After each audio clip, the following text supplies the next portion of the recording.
Good morning and welcome. Good morning and welcome to the blue skies of Scotland in this beautiful time of spring. Spring itself is a natural healing. The seasons in this country are a natural healing, in every country. The change, the coping of mind is very simple when life is simple. Healing is not a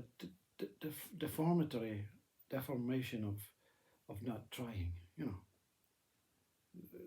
there's something for everyone. If you're not ready to heal, if you don't think you need healing, that's fine. You're perfectly maybe okay. You're maybe 100% Buddha, and that's incredibly what we are here to be. Buddha is acceptance, trust, and faith. That what is taking place in the moment is that what is taking place in the moment. And there appears to be a witness, there appears to be a controller, an operator, a doer.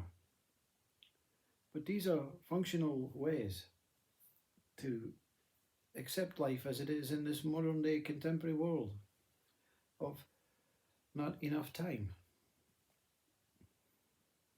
too many illnesses, too many wars. What life is about focusing on yourself primarily and then focus on the world. Enlightenment, awakening, spirituality, religion is not about finding God alone. It is about finding yourself, then recognizing that this God is something that is so mysterious. But you'll find that you're also mysterious. There's nothing you can put your finger on to say exactly. This is the true me. We're fluctuating from soul to spirit to form to what we call sleep, where awakening appears to disappear and sleep appears to take its place. But the recognition that you're falling asleep is enough to know that you're not going anywhere. You're just having a little time off. Mind is re-energizing. The body is recuperating. Death itself, no one knows when it comes. This death that we awaken to, you see. Death, we're not having to move and transition from a livingness into a dyingness. We're awakening to that what is living in a different way, a different condition, a different possible body, possible consciousness. Healing is to understand that whatever is taking place is okay. And there's nothing to be frightened of, nothing to worry about. We have everyday worries. We have everyday worries about what the job is going to be like, whether we're going to have enough food at the end of the month, whether the world is going to end, But the word enough is a problem. End is a problem.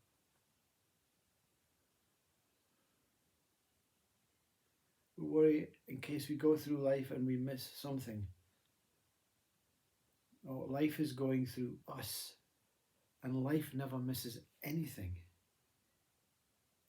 The us is an apparent, mysterious appearance that we think we are a person, a body, a mind, a human. And of course we are. In our intelligent mind-based way, we have given ourselves names, identities, descriptions, stories, CVs, things that we've experienced and things that we have not experienced. But when you're fully healed, you realize that there's only one experience, the experience of life. And life takes shapes and sizes because of the mind that has decorated it with shapes and sizes. If you look at life in a very simple way, it's a cake. If you look at what you make out of life, you decorate it. You give it some sort of description, some identity. That's my cake. Not every cake is plain white icing. Mine has got wonderful swirls and chocolate decorations and heightened towers and grooves. And this is my cake. Like you say, this is my body. The body, it heals itself. Sometimes we think we need some sort of aids like medication and surgery and physio and motivation and rest, and all these things are there. They're there. It's your choice whether you need them, whether you want them, whether you take them. But we are continually judging. A perfect example was the pandemic and the vaccine. Each one of us makes a decision, but we cannot investigate, we cannot interrogate, we cannot judge anyone that does not make the same decision as you. If you want to take whatever a vaccine is because you think it's going to help other people as well as yourself, then that's fine. You've done your part. If you think you don't want the vaccine because your immune system is capable and you want to take a chance, that's fine. You've done your part. But we seem to want to control everyone else except our own ideas, our own concepts, our own mind. We judge. I put myself at risk by taking the vaccine. I want to protect all the old people and I want to protect it. And look at you. Look at you. You deny it. You put risk. And we have division. And division is the saddest thing about humanity. The division of mind over body, God and I, me and consciousness, the world and I, me and you. Division means the space in between is keeping us apart, when in fact the space in between is keeping us alive. Uniquely alive. The question is, can you go through your whole life without judgment, without looking at a television screen and making a judgment, making a simple, because in a very simplistic, very, very primitive, very, very easy, understandable way is to say, this speaker now, when questioning judgment, whether judgment is good or whether judgment exists or whether we should be judgmental or non-judgmental, the speaker is judging the option of judgment. Yeah, by raising your voice, by speaking openly, by verbalizing. It's a sunny day. We're making judgment on the weather. And the mind, the ego mind that is constructed so tightly and so intricately hates that. It hates that, well, we have to make judgment. Of course we do.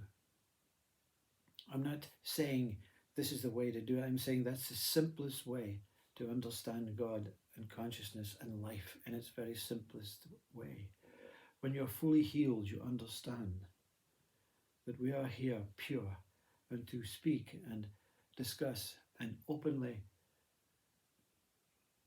project. We're making judgment in every moment of judgment. But if it's a world like this that we have to, then we have to. There's no speaker will never take a side and say the good way and the bad way. This is pure balanced Buddha. The speaker doesn't remain pure balanced Buddha every day, every moment. It makes judgment. I make judgment. At work, there has to be judgment. But the judgment of people trying to conspire and destroy and create war and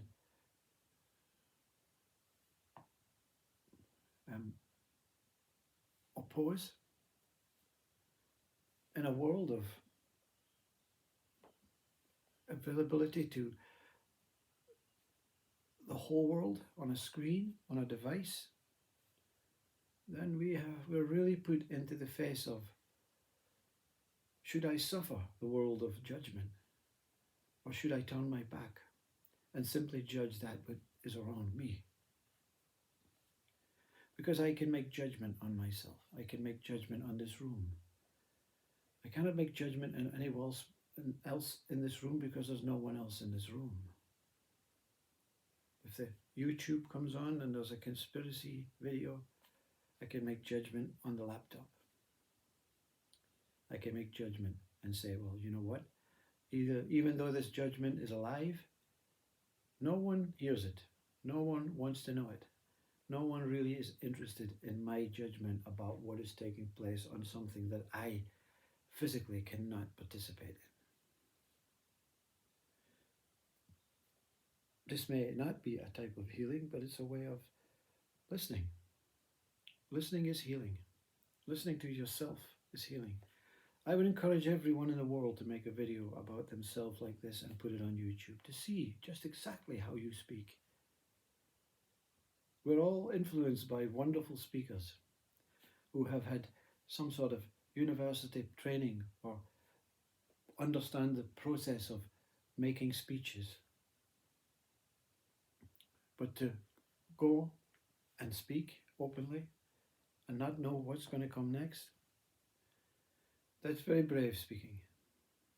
Can you be brave?